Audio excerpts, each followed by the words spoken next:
Tonight we're going to look at a book called Jeepers the Little Frog, written and illustrated by Marjorie Cooper a long time ago, at least 50 years ago. Jimmy was helping his mother make a little pool in the middle of the garden. He carefully lifted a spadeful of earth out of a hole and dumped it onto the pile. A big pink worm wiggled out of the soil. Jimmy picked up the worm wistfully and said, "I wish I had a real pet, Mom. I wish I had a little dog."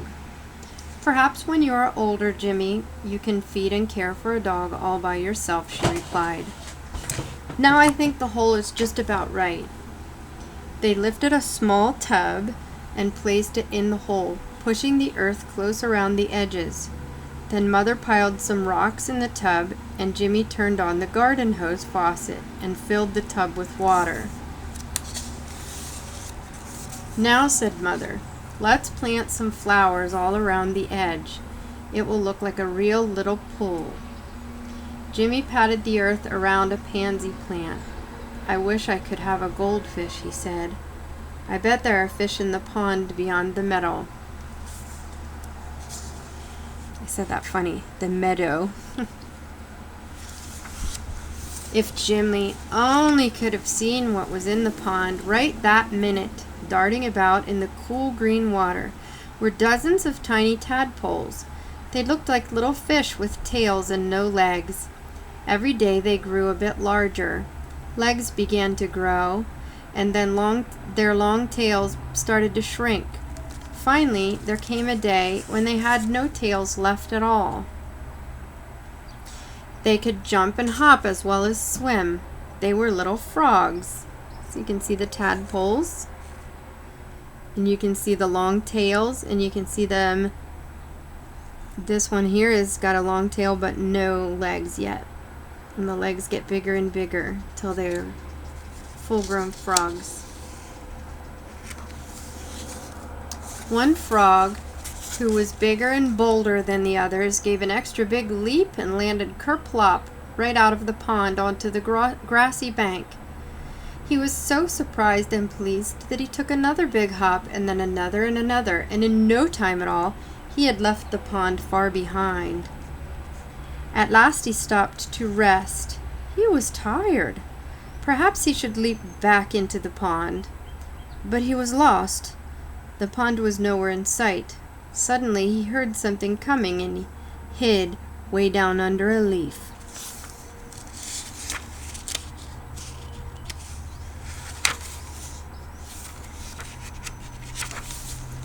A big duck came waddling by, followed by 5 fluffy yellow ducklings. They did not even see the frightened little frog. They were on their way to swim in the pond. Little Frog was alone again. He stared all around with his pop eyes. Everything was still. He crawled out from under the leaf and started on. Hoppity hop, kerplunkety plunk, over the grass and stones. If only he could find his nice green pond and leap into the water. He should have followed the ducks. They were probably going towards the pond. Listen, what's that? He sat motionless on a rock and tried to look like part of it. Something big and furry was paddling along towards him. It was a fat raccoon with a little black mask over his eyes.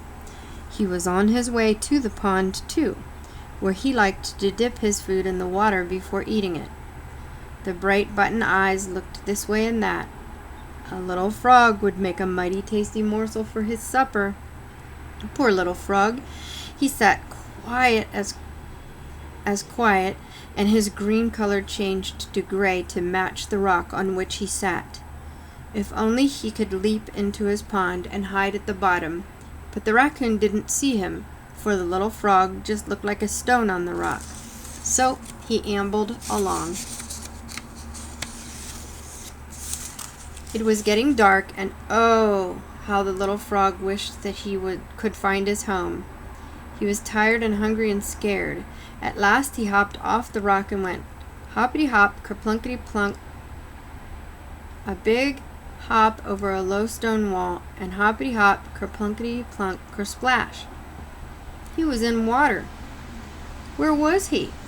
He swam around, and he liked it, because he was in a little pond. It wasn't like his first home. It wasn't big, but it was lovely and wet, and there were nice rocks to sit on, and flies and bugs fluttering around, just waiting to be eaten. So he gave a big satisfied sigh and settled himself for the night. See how he settled himself on a piece of grass? The next morning, when Jimmy went out to the garden with his mother, his eyes grew round with surprise. Sitting on the rock that jutted from the pool, basking and blinking in the sun, sat the little frog. "Oh, Mother, look, a frog's!" cried Jimmy.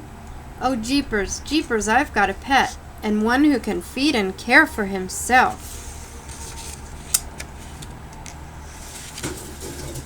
As Jimmy hurried towards him, the little frog croaked, "Awk, awk, awk," and jumped, kersplash, into the pool.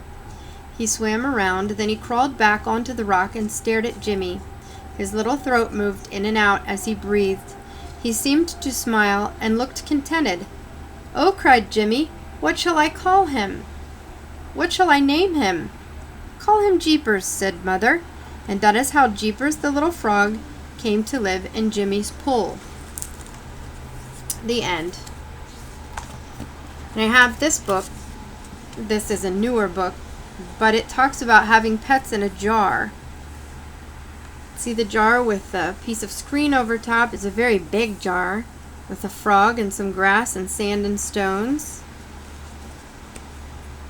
But in it is ideas for types of little pets that you can have in a jar. It's kind of a science book. And